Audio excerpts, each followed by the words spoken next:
Какво е това? Наденица. И ти ли отиваш на обяд?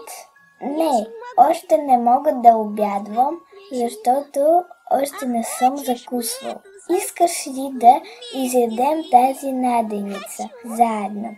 Искам. Как ще я разделим? Много просто. Ето тук започва наденица. Тук е края. А ето тук е средата.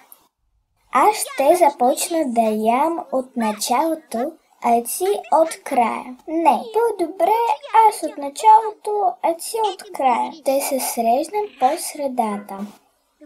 1, 2, 3.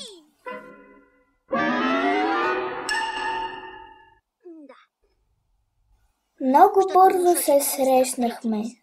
Сигурен ли си, че средата на наденица беше точно тук? Вече няма значение. Така и иначе други места по наденицата не останаха.